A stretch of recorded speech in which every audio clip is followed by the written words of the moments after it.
Hello दोस्तों, कैसे हैं आप लोग। आज जैसे मैंने आपसे प्रॉमिस किया था, आज मैं जीएसटी का प्रैक्टिकली कैसे रजिस्ट्रेशन होता है उसके बारे में मैं आपको बताने जा रहा हूँ। आपको जैसे मैंने कल बताया हुआ था कि न्यू रजिस्ट्रेशन के अंदर आप सर्विसेज में जाएंगे, न्यू रजिस्ट्रेशन क्लिक करेंगे। इसमें आपको टैक्स पेयर के रूप में सारी डिटेल्स डालनी है। स्टेट्स आपको मैंने बताया सेलेक्ट करना है। जिस स्टेट से भी हैं आप उस स्टेट को सेलेक्ट कीजिए। उसके बाद आप अपने डिस्ट्रिक्ट को सिलेक्ट कीजिए। डिस्ट्रिक्ट सेलेक्ट करने के बाद आपको name of the legal name on pan card, जो पैन कार्ड है वो बताया था। ओटीपी वगैरह मेरे पास, मेरे क्लाइंट्स का ओटीपी मेरे पास अब रिसीव हो चुका है।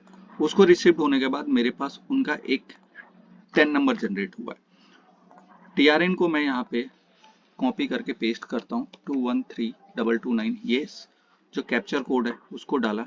डालने के बाद एक मैसेज आएगा, जैसे आप देखिए इंस्टेंट यहाँ पे आ रहा है। इसको आप जैसे ही इंस्टेंट इस मैसेज को यहाँ पे कॉपी मैंने पेस्ट किया, ये आपके पास फर्दरली आगे सारी डिटेल्स आ गई। अब इसमें मुझे क्या करना है, इसमें सारी की सारी डिटेल्स को फिलअप करना है। कल मैंने इस डिटेल्स को, सारी की सारी डिटेल्स को ऑलरेडी सबमिट कर रखा है। इसमें मुझे क्या करना है, एक्शन पे क्लिक करते के साथ ही इसमें सारी की सारी डिटेल ऑटो फिल मेरी आ रही है।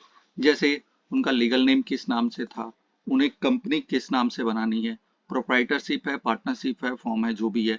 डिस्ट्रिक्ट मैंने सेलेक्ट किया। सेलिंग थ्रू उनका ई कॉमर्स पोर्टल के थ्रू उनको सेल करना है तो ई कॉमर्स पोर्टल डाल दिया। सेव। उसके बाद अगर ट्रेड नेम का होता है वो अलग चीज होता है, इसमें कोई जरूरत नहीं है आपको। अगर आपके पास ट्रेड नेम अवेलेबल है तो आप डाल सकते हैं।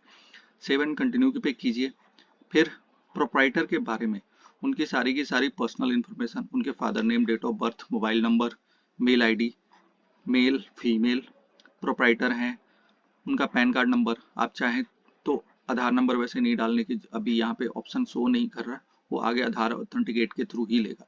यहाँ पे दूसरी चीज है, आपका सारा एड्रेस आपको फिलअप करना है, साथ के साथ गूगल मैप के साथ इसको ड्रैग लोकेशन होना चाहिए। ये सारी चीजें हो जाने के बाद फोटोग्राफ आपको अपलोड करना है। ऑल्सो ऑथराइज सिग्नेटरी करके सेव करके इसको कंटिन्यू करना है। जैसे मैंने इसमें शो क्या कर रहा है, local subnet locality doesn't match with pin code. Pin code इसमें गलत आ रहा है, बट जो डॉक्यूमेंट पे है वही मैं डाल रहा हूँ। यहाँ पे मैं इसको सेलेक्ट करके यस करता हूँ। प्राइमरी ऑथराइज सिग्नेटरी में सारी डिटेल्स आपको वही फिलअप करनी है।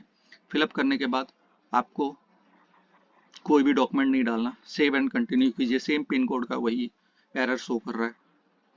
इसके बाद हम लोग आ जाएंगे ऑथराइज सिग्नेटरी। जैसे कोई सीए एडवोकेट आप हायर करते हैं तो वो ऑथराइजेशन के लिए आप डाल सकते हैं। बिजनेस प्रेमिसेस में आप अपने बिजनेस का प्रेमिसेस का सारा एड्रेस डालेंगे। सारे एड्रेस डालने के बाद फिर उसके बाद वार्ड नंबर सेलेक्ट करेंगे, जो आपके लोकल अथॉरिटी में, सेंट्रल में भी आ सकता है, जो गवर्नमेंट के नॉर्म्स के ऊपर अपने आप आता है। इसमें आप सारी डिटेल्स जैसे जैसे चेक करके डालेंगे। मेल आईडी हो गया, मोबाइल नंबर हो गया। फिर आपसे ये आपकी प्रॉपर्टी क्या है, रेंटेड है, ओन है या शेयर्ड में है, जिस तरीके से वो सारी डिटेल्स आप डालेंगे। फिर जो भी है उसके रिलेटेड सपोर्टिंग डॉक्यूमेंट आपको देना है। नेचर ऑफ बिजनेस एक्टिविटीज में ये आप जो भी है आपका हो सकता है वो डालिए। हैव एडिशनल प्लेस, आपका कोई अगर मान लीजिए दिल्ली के अंदर ही या किसी दिल्ली में ही आपकी दूसरी ब्रांच है, उस ब्रांच के लोकेशंस को यहाँ पे सेव कर सकते हैं। अब यहाँ पे उनका कुछ नहीं है, पिन कोड का एरर है। यस एंड कंटिन्यू किया मैंने।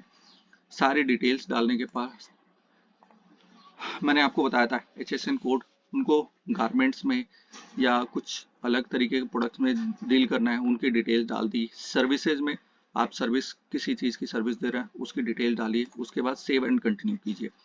यहाँ पे आपको सारी डिटेल्स डालने के बाद आपका जो स्टेट का है प्रोफेशनल टैक्स वगैरह, ये सारी डिटेल डालिए। आगे बढ़ते चलिए। आपके प्रोप्राइटर का सारी डिटेल्स आ गई। इस आधार और ऑथेंटिकेट होना चाहिए, मतलब मोबाइल नंबर या मेल आईडी आपके आधार के साथ लिंकअप हो। फिर उसके बाद आप हियर बाय कीजिए, सेलेक्ट कीजिए, आप प्लेस डालिए। जैसे ही प्लेस आप डालेंगे, उनका न्यू दिल्ली है, मैं न्यू दिल्ली डाल दे रहा हूँ। वैसे ही अगर उनका डिजिटल सिग्नेचर तो सबमिट विद डीएसी करेंगे। आपके पास उनका डिजिटल सिग्नेचर नहीं है तो आप सबमिट विद ईबीसी कीजिए। यहाँ पे क्या होता है, इसके थ्रू एक मेल पे या मोबाइल दोनों पे ही आपको एक ओटीपी जाएगा। ये देखिए मेरे पास जैसे ही हुआ 22 सेकंड यहाँ पे ओटीपी आ गया। इसको मैंने क्लिक किया, यहाँ पे पेस्ट कर दिया, वैलिडेट ओटीपी करता हूँ। अब ये देखिए सारा का सारा ये रजिस्ट्रेशन सबमिट हो चुका है। इसी तरीके से आप रजिस्ट्रेशन करेंगे। कुछ देर बाद यहाँ पे आपको एक डिपार्टमेंट की तरफ से कंफर्मेशन मेल भी आ जाएगा। इस मेल के बाद आपको एक लॉगिन आईडी और पासवर्ड भेजा जाएगा, या कुछ अगर एरर होगा तो डिपार्टमेंट आपको एरर लिख के भेजेगी। उस एरर को सबमिट करके फिल कीजिए। ARN के थ्रू आपको सबमिट करने पड़ेगा, सेम इसी TRN के थ्रू लॉगिन करके।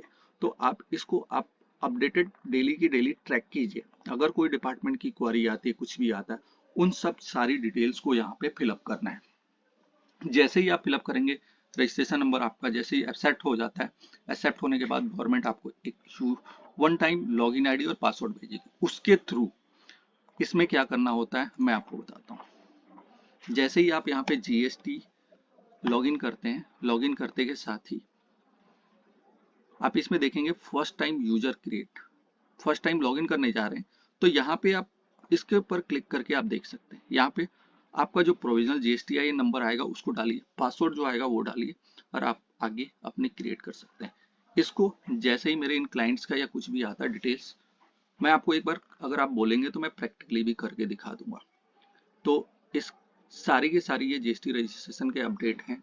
इसमें आगे आपको जैसे GST का रिटर्न फाइल करना होता है, मंथली चाहिए, क्वार्टरली चाहिए, या GST के अंदर सर्टिफिकेट डाउनलोड करना है, वो कैसे करना है, आधार ऑथेंटिकेट कैसे होगा, वो सारी की सारी डिटेल्स के ऊपर एक छोटा छोटा मैं वीडियो आपको डालता रहूँगा। और आगे इसी तरह की अपडेट होने जानने के लिए हमारे चैनल को सब्सक्राइब कीजिए और बेल आइकन को दबा दीजिए, ताकि अच्छे से अच्छे आपके पास ऐसे एजुकेशनली वीडियोज मिलते रहे। धन्यवाद।